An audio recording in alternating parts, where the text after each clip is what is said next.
امام مسلم بن عقیل جب governor house پر آئے، ابن زیاد نے دیکھتے ہی گالیاں شروع کر دی، نعوذ باللہ، اہل بیت کو گالیاں دی، امام مسلم بن عقیل کی توہین کیا، کہا جھوٹوں کے بیٹے جھوٹے یہاں پر آ گئے، نعوذ باللہ۔ اس وقت مسجد میں ایک بوڑھے صحابی نابینا تھے، انہوں نے اٹھ کر کے علل اعلان کہا میں گواہی دیتا ہوں یہ جو رسول اللہ کے گھر کا شہزادہ ہے یہ سچا ہے اور سچی ماں اور سچے باپ کا بیٹا ہے، اور یہ بھی گواہی دیتا ہوں کہ آج تخت پر جو بیٹھا ہے اس کی ماں زانیہ تھی، اس کا باپ زانی تھا، وہ زنا کی اولاد ہے۔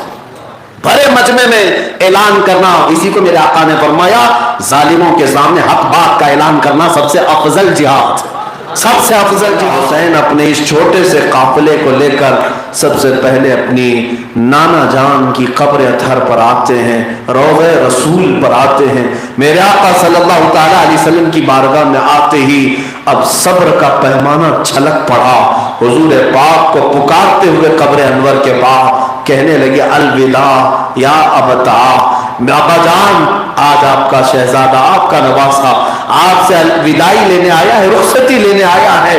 در و دیوار رو پڑے ہوں گے، آسمان نے یہ جو منظر دیکھا ہوگا یہ وہی مدینہ ہے جہاں پر کبھی رسول اللہ انہیں اپنے کندھوں پر سوار کر کے لے جاتے، کبھی اس حسین کے لبوں کو چومتے تھے، کبھی اپنی زبان ان کی زبان میں دیا کرتے تھے، ان کی گردن کو سونگھا کرتے تھے۔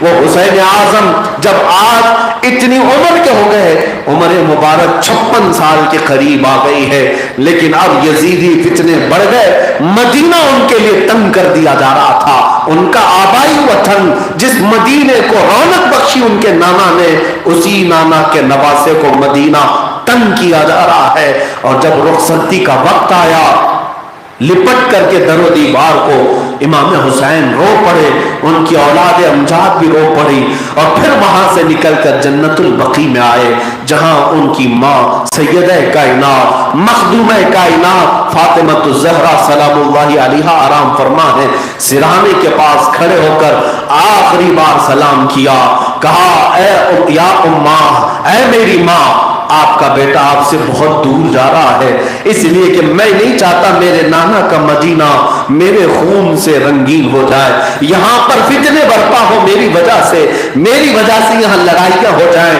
ایسا میں بالکل پسند نہیں کرتا، ماں مجھے اجازت دے دے، میں مدینے سے رخصت ہو رہا ہوں۔ آج 1400 سال کے بعد ہماری آنکھوں نے وہ منظر تو نہیں دیکھا مدینے کا، میرے مصطفیٰ کی ظاہری حیات کو ہم نے نہیں دیکھا، لیکن سچ بتاؤں قسم خدا کی، حاجی 9 دن رہ کر کے یا عمرہ کرنے والا 7 دن کے بعد مدینے سے جب رخصت ہوتا ہے ایسا لگتا ہے کہ روح نکل جا رہی ہے۔ مدینے سے جب ایک عام حاجی نکلتا ہے بے اختیار رو پڑتا ہے۔ مجھے اچھی طرح سے اندازہ ہے، چند دنوں پہلے ابھی ہم آئے، مڑ کر کے بار بار گنبد خضرا کی طرف ہم دیکھتے رہتے ہیں، جب تک مسجد نبوی کے بلند و بالا مینارے روپوش نہیں ہو جاتے ہر حاجی ٹکٹکی باندھ کر دیکھتا رہتا ہے واپس پھر آنا مقدر میں ہے یا نہیں۔ آج رسول اللہ سے اجازت لے کر چل تو پڑے، اسی دنیا میں جا رہے ہیں جہاں قدم قدم پر ٹھوکریں ہیں۔ میرے آقا سے رخصتی آج جب ہمارے لیے اس قدر سخت ہوتی ہے تو اس نواسے پر کیا گزر رہی ہوگی جس کے نانا نے اسی مدینے میں انہیں پالا ہے، انہی گھروں میں جن کے گھر میں جبرائیل آیا کرتے وہی قرآن لے کر کے، اللہ کی وحی لے کر کے آیا کرتے، وہ حسین آج مدینے کو ہمیشہ کے لیے چھوڑ جا رہے تھے۔ میرے آقا کی بارگاہ میں سلامی پیش کر کے یہ قافلہ نکل پڑا۔ مولا حسین کا مختصر سا قافلہ ہے، مکہ مکرمہ کے سفر پر شعبان کا مہینہ تھا جب مولا حسین مکہ مکرمہ پہنچے۔ کئی دنوں کے سفر کے بعد مکہ والوں نے خوب استقبال کیا کہ رسول اللہ کے شہزادے آئے ہیں، دنیا بھر میں کون استقبال نہ کرتا۔ امام حسین کے ملنے والے بے اختیار آنے لگے۔ عبداللہ ابن زبیر رضی اللہ تعالیٰ عنہ اس وقت وہاں خانہ کعبہ کے سرداروں میں مانے جاتے تھے، آپ نے مہمان نوازی کی، پورے اہل بیت کا خوب شاندار ضیافت کا اہتمام کیا، اور دن گزرتے گئے، رمضان کا مہینہ آیا، بہت ہی اچھی زندگی گزر رہی تھی، لیکن یہاں سے ایک ٹرننگ پوائنٹ جو آتا ہے، یزید کی خلافت کا انکار کر کے، اس کی بیعت کا انکار کر کے سکون سے مکہ میں رہ تو رہے تھے، لیکن کوفہ والے، کوفہ ایک شہر ہے جو بسایا گیا بعد میں، وہاں کے لوگ عموماً اہل بیت سے محبت کرنے والے شمار کیے جاتے تھے، اسی لیے حضرت علی بھی دارالخلافہ کوفہ کو بنائے تھے، لیکن ہوا کیا، کوفہ والوں میں، کوفہ میں ہی حضرت علی کا قتل ہوا، شہادت ہوئی۔ ان کے بعد حضرت امام حسن مجتبی جو امام حسین کے بڑے بھائی ہیں، ان کا بھی زہر دے کر کے مارا گیا تھا، کوفہ میں ہی انتقال ہوا تھا۔ امام حسن کوفہ والوں نے ہی زہر دیا تھا، انتقال امام حسن کا مدینہ طیبہ میں مدفون ہے، میرے آقا صلی اللہ علیہ وسلم کے جنت البقیع میں۔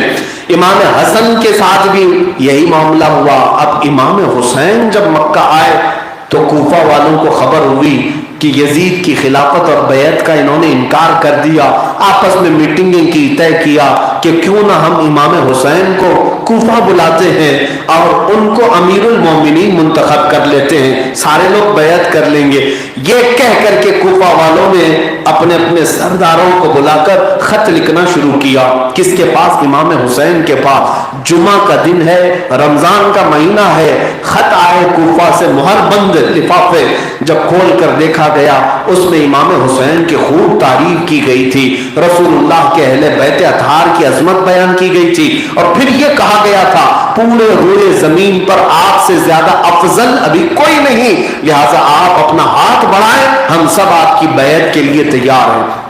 ایک خط آئے، دو خط آئے، تین آئے تو سمجھ میں آئے، لیکن ابتدا ہوئی، پھر دوسرے دن 150 خط آئے، اس کے بعد پھر یہ خطوط کا سلسلہ چلتا رہا۔ رمضان ختم ہونے سے پہلے پہلے روایات یہ بتاتی ہیں کہ 12,000 تک خط آئے، کوفیوں کے مسلسل خط، اور وہاں سے قاصد آتے رہے۔ آپ دیکھیں یہاں پر 2-4 لوگ ہی اگر کسی جگہ بلائیں تو ہم انکار نہیں کر پاتے، یہ ہمارا معاملہ ہے۔ وہ رسول اللہ کے شہزادے جو عالی گھرانے سے اور سخی گھرانے سے تھے، اور کسی کو نہ کہنا ان کی عادت نہیں، جب کثرت سے اتنے لوگ خط لکھے، قاصد آئے، تو کیا وہ انکار کرتے؟ اس کے بعد امام حسین نے رمضان کے بعد یہ طے کر لیا کہ مجھے کوفہ جانا ہے، اس لیے کہ اب آخری ایک خط یہ آیا کہ حسین ابن علی اگر آپ نہیں آئیں گے تو قیامت کے دن اللہ اگر ہم سے سوال کر لے کہ تم نے یزید جیسے فاسق و فاجر کی بیعت کیوں کی، تو ہم جواب میں یہی کہیں گے، اے اللہ ہم نے تو نواز رسول کو بلایا تھا، وہ نہ آئے اس لیے ہم نے یزید کی بیعت کی۔ یہ بات اتنی سخت تھی کہ اس کے بعد انکار کرنے کی گنجائش نہ رہی۔ مولا حسین نے کہا کہ پھر یہ اتمام حجت ہے، اگر میں نہ گیا تو میرے اوپر قیامت کے دن مقدمہ ہو سکتا ہے۔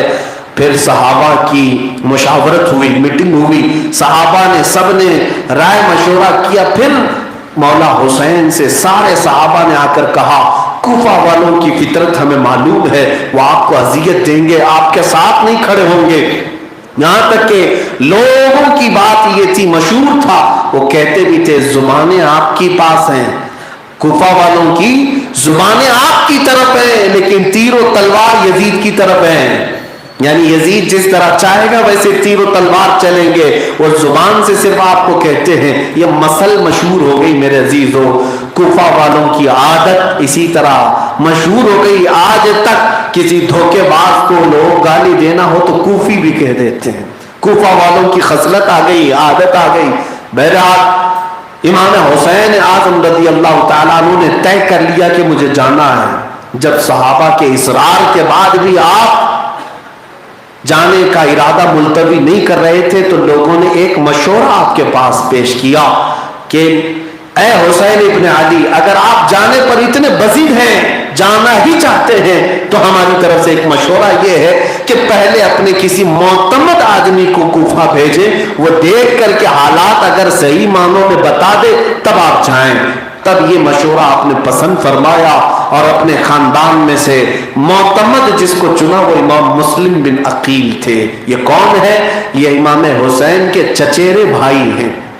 حضرت عقیل حضرت علی کرم اللہ وجہ الکریم کے بھائی ہیں اور ان کے بیٹے امام مسلم ہیں، اور ان کو ہم شبیہ رسول بھی کہا جاتا تھا، رسول اللہ کی شباہت رکھتے تھے، اور امام حسین ان سے بڑی محبت رکھتے، چچیرے بھائی تھے، سفر میں ساتھ تھے۔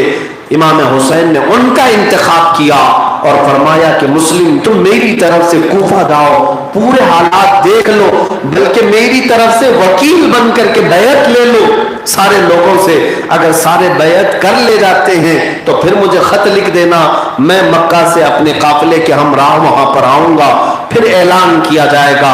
امام حسین کا یہ منصوبہ تھا، اور اس کے بعد امام مسلم بن عقیل کو بھیجا گیا۔ میں آپ کو یہ تفصیل سے بتا رہا ہوں، ذہن حاضر رکھنا، اس لیے کہ کچھ ظالم آج یہ کہتے ہیں کہ امام حسین نے خلافت کے خلاف بغاوت کی تھی۔ یزید جب ایک خلیفہ ہو گیا، حکومت قائم ہو گئی، تو ایک حکومت کے خلاف خروج کرنا، نکلنا، اس کو بغاوت کہتے ہیں۔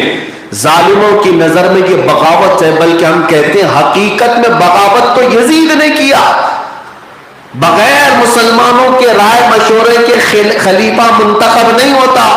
حضرت ابوبکر صدیق بھی تمام صحابہ کے اتفاق سے خلیفہ بنے تھے، حضرت عمر فاروق بھی مجلس شورا کے اتفاق سے خلیفہ بنے تھے، حضرت عثمان غنی بھی اہم صحابہ کے اتفاق سے بنے تھے، حضرت علی کرم اللہ وجہ الکریم عام تمام صحابہ کے اتفاق پر خلیفہ بنے تھے۔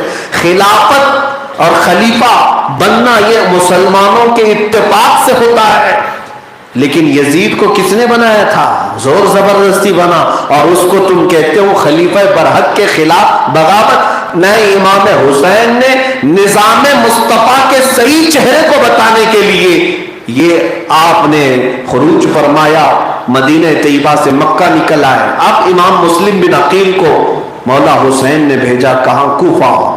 کوفہ جب جانے لگے تو آپ کے دو شہزادے ساتھ میں تھے، محمد اور ابراہیم، چھوٹے تھے، باپ کے بغیر رہتے نہیں تھے، ساتھ ہو لیے۔ امام مسلم بن عقیل سیدھے کوفہ کی سرزمین پر پہنچ گئے۔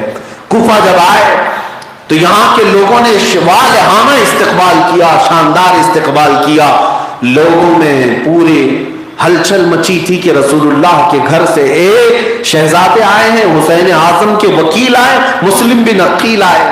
سارے لوگوں میں نعرے تھے، لوگ جوق در جوق پیچھے گھومتے رہے۔ پہلے ہی دن جو بیعت ہوئی اس کی تعداد 18,000 بتائی جاتی ہے کوفہ والوں کی۔ صبح دوپہر شام اس طرح بیعت کا سلسلہ چلتا رہا۔ 18,000 کی تعداد میں اگر لوگ بیعت کریں تو یہ معمولی بات نہیں ہے۔ امام مسلم بن عقیل جس طرف سے گزرتے لوگوں کی بھیڑ ہی بھیڑ تھی، نعرے ہی نعرے تھے، لوگ پلکیں بچھاتے، ادھر دعوت ادھر دعوت، ادھر دعوت ادھر دعوت۔ لیکن یہ دعوت کب عداوت میں بدلی؟ سنو، امام مسلم بن عقیل وہاں کے حالات دیکھتے ہیں اور امام حسین کو خط لکھ دیا، بہت اچھے حالات ہیں، اے شیر خدا کے شہزادے آپ تشریف لائیں، یہ آپ کا حق ہے کوفہ، یہاں کا ہر بچہ آپ کا فدائی ہے، آپ کا منتظر ہے، آپ تشریف لائیں۔ خط لکھ کر کے امام مسلم بن عقیل نے مکہ روانہ کر دیا۔ لیکن یہ کوفہ کا جو ہلچل ہے، یہ کوفہ کی جو سرگرمیاں یزید کو پتہ چلی، یزید کو ڈر لگ گیا کہ اب کرسی ہلنے والی ہے، اس لیے کہ پورا کا پورا کوفہ اہل بیت کی طرف مائل ہو گیا۔ اب اس کے بعد بغداد، بصرہ، ہر شہر نکلتا چلا جائے گا۔ یزید کے پاس بیٹھے ہوئے لوگ مشیر جو تھے ان سے پوچھا کہ کیا کیا جائے، تو وہاں جو ظالم مشیر تھے، یہ مشیروں کا ہمیشہ سے یہی کام رہا ہے، بہت سارے راجاؤں کو، بہت سارے بادشاہوں کو ڈبویا ان کے مشیروں نے، ایڈوائزروں نے۔ اور اس وقت یزید کو مشورہ دینے والے لوگ جو موجود تھے وہ دشمنان اہل بیت، انہوں نے کہا بصرہ کا گورنر عبید اللہ بن زیاد مشہور جلاد، بہت سختی کرتا ہے اور اس کے سامنے کوئی پر مارنے کی بھی جرت نہیں کرتا، ایک کام کرو بصرہ کی گورنری سے اسے ہٹاؤ اور کوفہ کی گورنری دو۔ کوفہ میں جو گورنر تھے وہ حضرت نعمان بن بشیر رضی اللہ عنہ، نہایت ہی نرم دل آدمی تھے۔ جب امام مسلم بن عقیل آئے انہوں نے خود بھی استقبال کیا، بہت شاندار استقبال کیا۔ جب یزید کو پتا چلا تو نعمان بن بشیر کو اس نے معزول کر دیا، ہٹا دیا، اور عبید اللہ بن زیاد، دیکھیں ایک بات ابھی میں نے تقریر کی شروع میں ہی کہا تھا، آج بھی راوی کہتے ہیں عبید اللہ بن زیاد کے بارے میں مشہور تھا کہ وہ زنا سے پیدا ہوا. ہاں یہ بات طے ہے، شروع سے دیکھتے آ رہے ہیں. اہل بیت اطہار کے خلاف جس کو کھڑا کیا جاتا ہے یہ کوئی نہ کوئی اس کے اندر صفت ہوگی. عبید اللہ بن زیاد کو آرڈر آیا کہ فوراً تم جاؤ کوفہ کی گورنری سنبھالو اور یہ جو ہلچل چل رہی ہے کوفہ میں سب کو ختم کر دو. وہ آیا، کس راستے سے آئے؟ حجاز کے راستے سے. مدینے سے جو راستہ کوفہ کے لیے آتا ہے وہاں سر پر دوپٹہ ڈالے ہوئے چھپائے ہوئے حجاب میں. جب کوفہ والوں کو پتا چلا حجاز سے کوئی آ رہا ہے تو سب کے سب امام حسین سمجھ کر کے استقبال کے لیے کھڑے ہو گئے، سب آ گئے. اور اس قافلے میں ہی یہ جلوس میں ہی دارالامارت تک آیا، کوفہ کے گورنر ہاؤس تک، اور حجاب اپنے سر پر رکھا. پھر جیسے ہی گورنر ہاؤس میں اندر چلا گیا، لوگ دیدار کے مشتاق تھے، امام حسین آ گئے، لیکن چھت پر چڑھ کر کے اس نے اپنا چہرہ کھولا اور سارے کوفہ والوں سے مخاطب ہو کر کے کہنے لگا کہ اے کوفہ والوں، مجھے پہچانتے ہو؟ میں عبید اللہ بن زیاد ہوں، میں گورنر بصرہ تھا، اب مجھے یزید کی طرف سے کوفہ کی گورنری دی گئی ہے، آج سے تم سب پر میری اطاعت فرض ہے، سن لو، اور جو کوئی میری اطاعت سے انکار کرے گا یا یزید کی خلافت کا انکار کرے گا اس کا خون میرے لیے حلال ہے، مجھے گردن مارنے کی اجازت ہے. کوفہ والے سہم گئے، ڈر گئے کہ اچانک عبید اللہ بن زیاد کہاں سے آیا. لیکن ابھی اتنا ڈرے نہیں تھے، آیا ہے دیکھا جائے گا ہوگا کیا. میرے عزیزو، کربلا کی داستانوں میں ہماری زندگیاں چھپی ہوئی ہیں. گورنر جب بیٹھا دوسرے دن پھر اس نے حالات معلوم کیے. امام مسلم بن عقیل کی محبت بہت عروج پر تھی، لوگ جوق در جوق آج بھی ان کے چاہنے والے تھے. لیکن اب اس نے جو کام کیا وہ کیا کیا، اس نے لوگوں کو بلایا، سرداروں کو بلایا اور انہیں نذرانے بھی دیے، پیسے بھی دیے، کچھ کو اپنی طرف مائل کیا، کچھ کو موت کا خوف دلایا. اب افراتفری ہونے لگ گئی، کوفہ میں آدھے لوگ چھوڑ دیے، آدھے لوگ پھر بھی باقی رہے. اس کے بعد عبید اللہ بن زیاد نے امام مسلم بن عقیل کو تلاش کرنے کے لیے لوگ بھیجے. امام مسلم بن عقیل ایک بزرگ صحابی کے گھر آرام فرماتے، ہانی بن عروہ، جن کی عمر 90 سال کی تھی. ہانی بن عروہ اہل بیت سے محبت کرتے تھے، امام مسلم بن عقیل کو اپنے گھر میں رکھے تھے. اب یہ جاسوسوں کو ہر جگہ لگا چکا تھا کہ ڈھونڈ لاؤ، کہیں پتہ نہیں چل رہا تھا. ایک جاسوس معقل جس کا نام تھا وہ ہانی بن عروہ کے گھر آیا، کہا میں اہل بیت کا محب ہوں، کچھ نذرانہ ہے میرے پاس، میں دینا چاہتا ہوں، آپ کے گھر میں کوئی ہے؟ تو ہانی بن عروہ نے اہل بیت کی محبت میں اس کو اندر بلا لیا. امام مسلم بن عقیل کو دیکھ کر وہ بڑی تعریفیں کیا، کہا کہ آپ کے قدموں میں ہماری جان ہے، فلاں ہے فلاں ہے، نذرانہ دیا اور چلا گیا. جا کر عبید اللہ بن زیاد کو رپورٹ دے دیا، مسلم بن عقیل ہانی بن عروہ کے گھر میں چھپے ہوئے. ہانی بن عروہ کو عبید اللہ بن زیاد نے طلب کیا. عبید اللہ بن زیاد کے بلانے کے بعد جب یہ بوڑھے صحابی آئے تو اس نے ان کو کھڑا رکھا.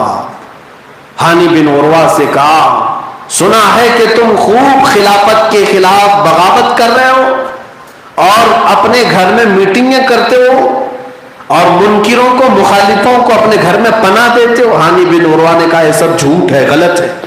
کہا کیا تم مسلم بن عقیل کو اپنے گھر میں پناہ نہیں دیے ہو؟ ہانی بن عروہ نے کہا ایسا کہاں کیسے ہو سکتا ہے، مجھے کیا خبر. اس نے وہ معقل جاسوس کو سامنے لایا، کہا اس کو پہچانتے ہو؟ ہانی بن عروہ نے دیکھا یہ تو وہی شیطان ہے جو اہل بیت کی محبت کا نام لے کر آیا تھا نذرانہ لے کر کے، اور پھر جاسوس تھا، یہاں آ کر کے اس نے خبر دے دیا. اس لیے میرے عزیزو، ہر نذرانہ دینے والے پر یقین نہیں کرنا چاہیے. کون کس کی جاسوسی کرتا ہے، کون کس کی طرفداری کرتا ہے پتہ نہیں. کئی لفافوں میں کئی جاسوس بند ہوتے ہیں. خیر،